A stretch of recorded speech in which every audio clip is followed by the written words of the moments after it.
Production funding for Behind the Headlines is made possible in part by the WKNO Production Fund, the WKNO Endowment Fund, and by viewers like you. Thank you. District Attorney Amy Weirich tonight on Behind the Headlines.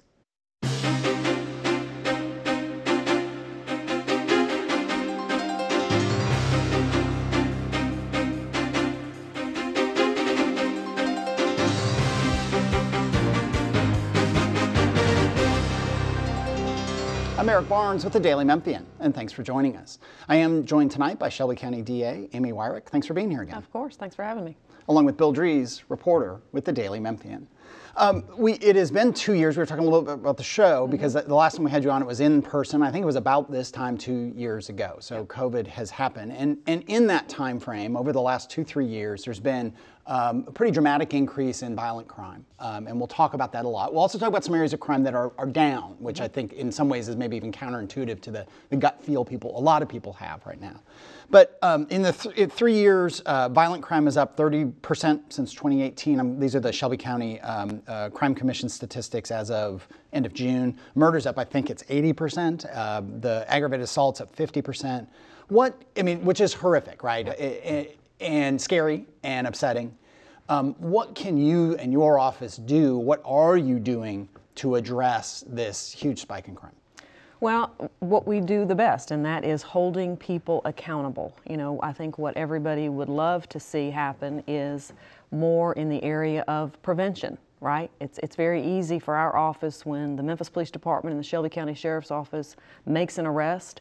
We do an excellent job of prosecuting those offenders. But by then, the violent crime has already happened. So I think really the question is, how do we hold those offenders accountable and keep them from reoffending? And for the violent offenders, oftentimes the only way to do that is to incarcerate them, to send them to prison for as long as the law will allow us so that they cannot continue to re-victimize. What becomes a challenge is then keeping them there in prison. And why? Well, because of the laws, because of the sentencing laws. So you'll hear me and you'll hear others talk about the need for truth in sentencing in this state. You know, when we sentence an offender to 10 years, if that's what the legislature says that crime is worth, and a judge sentences someone to 10 years, then they should do that 10 years. But far too often, it is much less than that. They're back out of prison, and they're back in the community, and far too many times they're reoffending. And the numbers, and I forgot to write them down, but the 5-year numbers on recidivism of people who go back are actually down overall. Are they up with violent crime? And again, throughout this, I love to try to distinguish between violent crime, murder, aggravated assault, sexual assault, and smaller, lesser, quote unquote, lesser crimes, which we'll get to. So still staying with violent crime, is there a high degree of recidivism in that category? Yes, there is. Even though the overall number's down in recidivism? Right, okay. Right. I mean, the violent crime and, you know, yes, the murder rate is up, and any increase, any homicide that occurs in our community is a tragedy. But what drives that number is the aggravated assault. And often today's aggravated assault could end up being tomorrow or next week's homicide case. Right. And so getting a handle on reducing those aggravated assaults, and that's why you see efforts in our office for focused deterrence. That's why you see the mayor talking about and implementing group violence intervention. What can we do to intervene in the lives of those individuals who have a propensity for violence? One more question, I'll go to Bill. Yeah. I think the mayor, in a recent TV interview, Mayor Strickland, said that 201 Poplar, the jail downtown, had become too much of a revolving door. I think I have that right there, and blame that for one of the reasons of violent crime. Is 201 Poplar too much of a revolving door right now? Certainly, and it certainly was before COVID, and it's certainly been, that revolving door seems to be spinning a little bit faster because of the pandemic. And so, you know, the frustration becomes, why do we have these offenders who are out on bond, who continue to reoffend?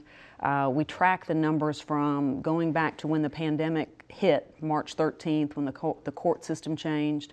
All of those people that were let out because of the pandemic, for whatever reason, they were given a low bond or they were let out of jail for whatever reason, we track how many of those have been rearrested, and we're up to about 1,000 just in a year and a few months. Whose call is that? I'm sorry, The Bill. bonds are set by judicial commissioners. Okay. Yeah. And then the COVID, there were restrictions, I think, and then there were restrictions on what we were handling. We weren't able to handle people who were out of custody. We could only handle those cases that were in custody. We could only handle those cases where there was an opportunity for that person to be released. And so there became this great push of let's look at all of these cases and who can we safely and reasonably take a chance on. And what has changed? I'm sorry, Bill, but we are largely past COVID, not totally, Sure. and but we're at a better place. What are the rules now in terms of 201 Poplar in that dynamic you just described? Are you able to keep people in there for longer? Well, there's now, of course, even before the pandemic, there was a new way of setting bonds, and the judicial commissioners were using a new matrix that was designed by the county and implemented by the county to try to reduce the number of people who are in the jail, which is all great and good unless and until those offenders thank us by reoffending, by victimizing someone else, committing another crime. Yeah, Bill. So should that matrix be changed? Well, even before you have the law that talks about bail and talks about everybody who is arrested in the state of Tennessee, unless they are charged with a capital case, has a right to a bail. So then the question becomes, how do we set that bail to ensure public safety and to ensure that that offender will return? And so the matrix that was implemented a couple of years ago, one of the frustrations for us is that the commissioners are not really asked to look at the facts of the case in front of them. They're asked to look at a host of other factors. Are they going to show up? Right. Well, are they going to show up? Do they have a history for bench warrants? Do they have prior felony convictions? Do they have prior misdemeanor convictions? But not necessarily what are the facts of this case that's before me, and what is the strength of that case? So the statute on what judges should look to in setting bail talks about the likelihood of success by the state in prosecution. How strong is this case? And so if I were a commissioner setting a bail, I would want to know, what are the allegations? What is it that has brought this individual to the judicial system? What are they accused of? Mm-hmm. For quite a while, long before the pandemic, the discussion was that the same people are offending over and over again. So it would seem like that's a pretty select group. Are there indications that it's going beyond that group, or that it's involving more people now, violent crime? Yeah, that's a good question. I mean, I think really when you look at, we certainly do have an issue with repeat offenders. It's why we've got 2 courtrooms dedicated to, and have for as long as I've been in the DA's office, to handle repeat violent felony offenders.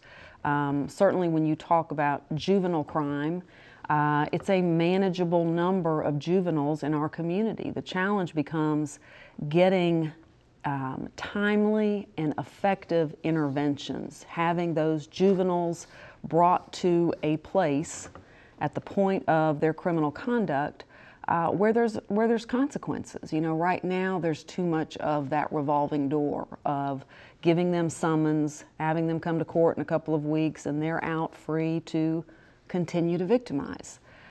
So there really need to be timely and appropriate consequences for juvenile offenders as well as the adult population. And when we do finally, all we want to have happen with every case our office ever touches is to come up with some resolution that keeps that person from coming back. How can we come up with a resolution, solution, disposition that keeps this offender from coming back to the system?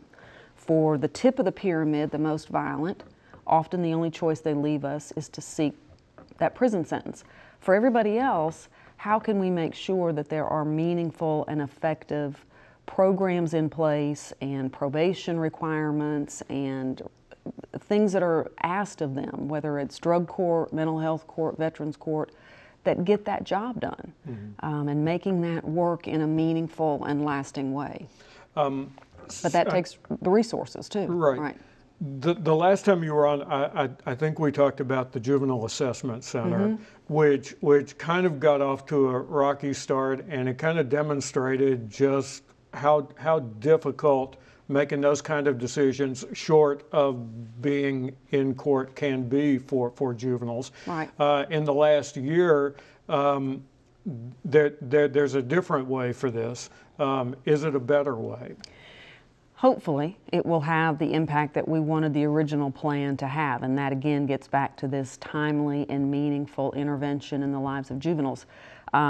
Sometimes juveniles are committing crimes because they are crying out for help, right? You've got kids that are breaking into homes because they're homeless. You've got kids that are breaking into homes and hurting people because they want to join gangs. But there need to be interventions and answers by the community for either one of those. What we've kind of experimented with and piloted is putting prosecutors from our office in 3 different precincts: Tillman, Mount Moriah, and Old Allen. Along with them, there are juvenile court probation officers. And so what those 2 or 3 teams have been doing is trying to address low-level juvenile crime in the community, with the community, instead of sending those offenders down to juvenile court. So this assessment center will kind of take that model and expand on it. Some of the challenges in the early days are going to be that it is still going to be simply a referral system. It's not going to be a center where law enforcement can take youth in the moment to get that assessment performed. The youth are going to have to get there on their own or have family or someone else take them there based upon a referral from law enforcement or schools or other individuals like that. But just having it there, having it up and running, having the doors open is certainly better than nothing. But the long-term goal, I hope, is still the same, and that is a 24-hour, 7-day-a-week assessment center for our juveniles. And this got hung up in the first iteration of it because of a law or a requirement that juveniles have to be handcuffed if they're in police custody. Sure, and yeah, that's a safety thing, you know, Right. obviously. So there are. I'm going to interrupt you to say that, and this is where there was the original plan for the Youth Assessment Center was in partnership with UTHSC. Am I right about that? And it was on the they campus did not like the idea that juveniles were coming in. They didn't want them coming in handcuffed. So Well, there became, and it was more than that, but that was kind of the symbol of where the disconnect was. Right, they didn't want squad cars pulling up with handcuffed juveniles on the property of the University of Tennessee, which is fine. You know, they were very generous and gracious to offer the facility, to offer the funding and the resources, but those were asks that they had. And so we tried it with that model. It didn't have the impact, I think, that everybody had hoped that it would. With this new center at the old Raleigh Library, it's still, police are not going to be transporting juveniles there. They're going to refer juveniles there. Our prosecutors who are working in the community will refer this as a resource for juveniles, but it's not going to be 24/7 in the early months and when it first gets off the ground. And that's really, again, I hope still the long-term goal, having a place where if juveniles come in contact with law enforcement at 2 o'clock in the morning because they've been caught breaking into a home, there needs to be some consequence for that behavior that is timely and not 3-4 weeks down the road. And you mentioned different types of crime. I'm going to guess, but you correct me, the assessment center is not for violent crime, or is it for violent crime? No, Okay. it's not. It's not. You know, I mean, because some of the highest profile crimes over the last few years, I mean, have been tragically and horrifically, juveniles Yes. who've done the shooting and killed. They would go where? They would, if they meet the detention assessment tool score, the DAT score, then they are detained at juvenile court. Okay. And so, yeah, when we talk about the assessment center is more. I mean, low breaking level. into someone's home is no small thing. I'm sure it's some people not. are like, "Whoa!" I mean, Right. And kid needs consequences, even if he is a kid or she is a kid at 16, 17 for breaking into someone's home. the kid needs consequences, and it's also a kid safety issue. You know, I talk a lot about Cameron Pryor, the young man who was shot and killed trying to take somebody's car from them. And leading up to his death, he had been involved in about 6 break-ins, serious thefts, high-speed chase with police, you know, what some people might call low-level crime, but which can be very dangerous, not only for innocent people, but also for the offender, and we saw it play out in that tragic case. It is interesting to look at the numbers that I think many people, the sense people have is that juvenile crime is skyrocketing overall. It's really that, I believe it's that violent crime is way up, but actually delinquencies are down dramatically over the last few years. Yep. Overall, serious crimes are down 8% since 2016, but there's this concentration of this uptick in violent crime among juveniles. Is that fair? There is an increase overall in juvenile crime, and Okay. we know that much of that, based upon what witnesses are telling us and based upon information that police have, it doesn't necessarily mean that they're able to make those arrests, but anecdotally and from what is being shared with law enforcement and what law enforcement knows, it's juvenile violent crime is on the increase, yes. Yeah. The other thing that obviously gets a lot, we could talk about juvenile crime the whole time, I'm sure we'll come back to that, but I want to make sure we hit some high points. A huge focus right now and a huge concern, I think, among most people who live here is the streets and highways, reckless driving, shootings on the highway, Yep. drag racing, Yep. all that sort of stuff. What is your office's role and what are your abilities to curtail any of that right now? Well, again, we got to follow the law. Drag racing is a misdemeanor, which makes it impossible for law enforcement to pursue, right? Because it's a misdemeanor. It also becomes Pursue in the sense of pursuing the drag racer? Exactly, because it's a misdemeanor. It's not a felony.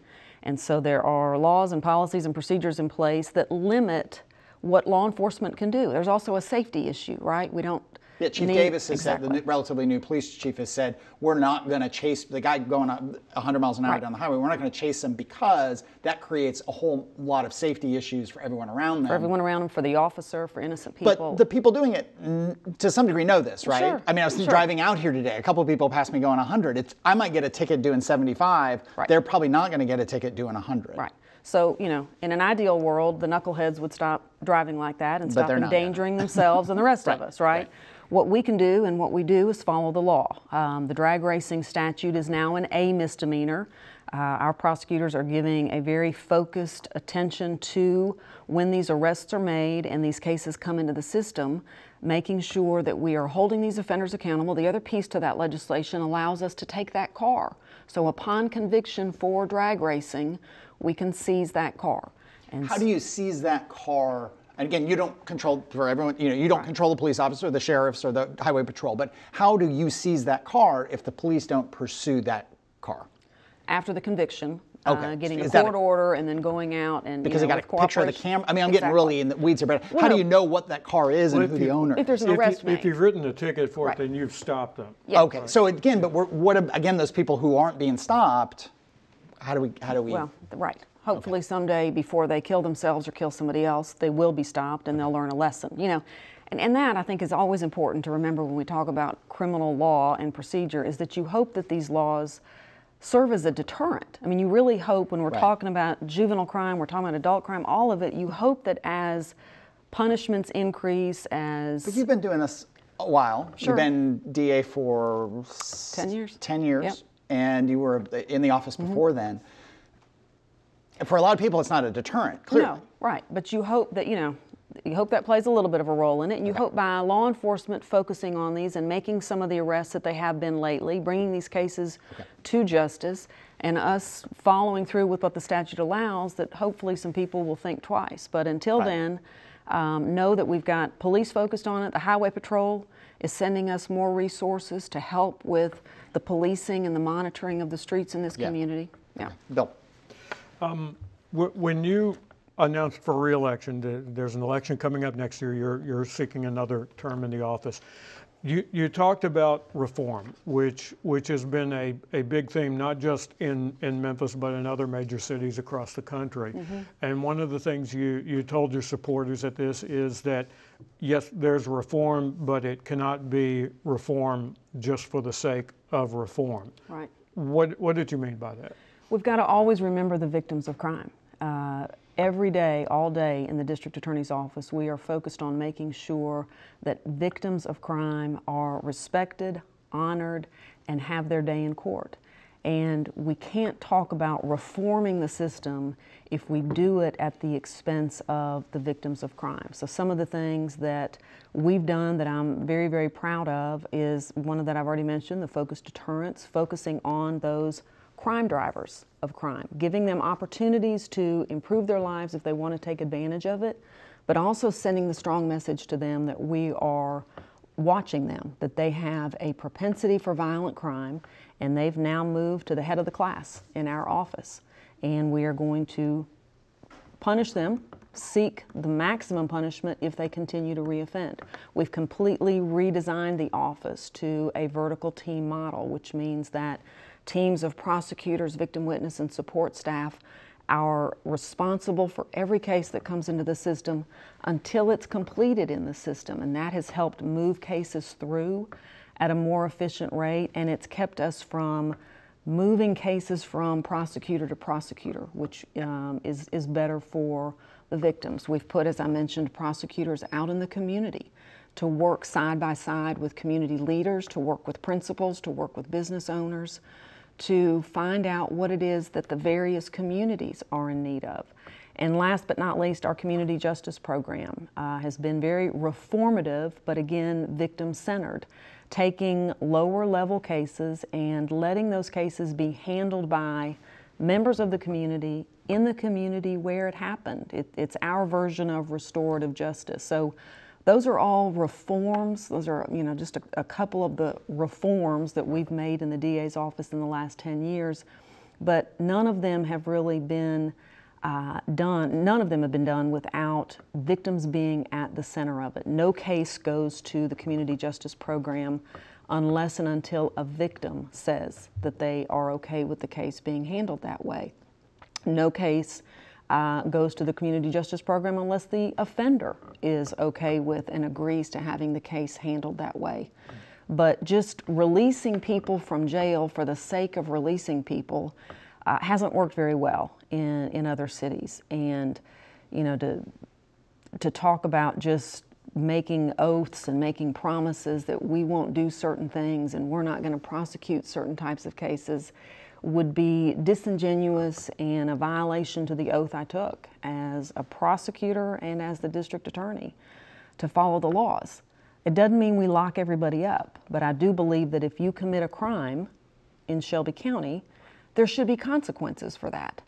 What those consequences are as varied and diverse as the people who commit the crimes. You know, it's everything. You've been down there, you know that prosecutors, as I'm sitting here today, are recommending that someone be given a chance at probation. Prosecutors are dismissing cases because somebody spent the night in jail and they don't have a bad record and we've probably gotten their attention. Prosecutors are recommending veterans court, mental health court, drug court, a whole host of alternatives to incarceration. But for those offenders who continue to victimize, really the only choice they leave us with is to seek that prison sentence. And then how often do victims, families of people who are killed, how often do they agree to those alternative approaches? The community justice? Right. Oh, very often. We've had a great response to it. It's really been, we started the program very small when we rolled it out during the pandemic, and we've now expanded it and allowed prosecutors in our office know that if they've got a case that comes on the docket today that they think would be well suited for the community justice program, they are free to send it there, and if the victim agrees and the offender agrees, then this panel of community members who have been trained by our office, they listen to what the facts were, they listen to the offender explain why he or she committed the crime, they listen to what the victim has to say, how that crime impacted the victim, and then that panel decides how the offender should be held accountable. If the offender complies with what the panel says, then the charges are dismissed and they're expunged from their record. But yeah, we've had a great response to it. Just 2 minutes left here, and we can do a whole show on these next two questions. One thing I forgot to ask about juvenile crime is my understanding, which could be wrong, and you'll correct me, that I mean a lot of crimes that happen before a juvenile turns to 18, 19 years old, becomes an adult, are washed away. And that, I mean, they are expunged from their record. Is that fair? And does that, for the worst of the juvenile offenders, do they know this and know that they view this as I can get away with a lot until I turn 19? I've Oh, heard I people. think so. Yeah. Sure, sure. Okay. I mean, the whole juvenile system is completely different from the adult Yeah. system, and certainly we don't want to ruin any juvenile's future Right. because of one bad decision. Sure, Right. Delinquency or some kind Sure. of shoplifting, something more Theft, minor. you know, We were all kids long once. list of them. Right. We were all kids once. We all make mistakes. The challenge with the juvenile population are those 16 and 17-year-olds who have been in and out of the system committing crimes for years and years and years, and now they're using guns and they're killing people. Right. And if we keep them in juvenile court, we can only handle them till they're 18. Yeah. Right. One more. Again, we Yeah. could talk much more, Yeah. but I appreciate the quick answer on that. Technology. I mean, what from your point of view, when by the time this reaches your office, what works in terms of Sky Cops? We just did a story on ShotSpotter and the experiment there, and it's kind of mixed results. Home security systems. What works in terms of technology from your point of view? It all works. does. Every bit of it. Ring has been a great tool. The body-worn cameras have been a great tool. It all takes additional resources. It takes additional manpower and technology to keep it all afloat and to keep up with it, but it all works, yes. Would you like to see greater investments in technology and the resources to follow up on that? If we have the resources to go along with it, yes. Yeah. If you, most of these laws you talk about, you said it before, they're set by the state legislature. I assume you're headed up there soon for the next session to lobby on some of these issues. We will. You know, the DA's conference legislative agenda is focused on sentencing this year, yes. I didn't give you enough time for that last answer, but thank you very much for being here. We'll have you here again. Thank you, Bill. Again, next week, Mayor Jim Strickland. We'll talk about some of these issues with him as well. Thank you for joining us. If you missed anything, you can get the full video online at WKNO.org or download the podcast from iTunes, Spotify, the Daily Memphian site, wherever you get your podcasts. Thanks. See you next week.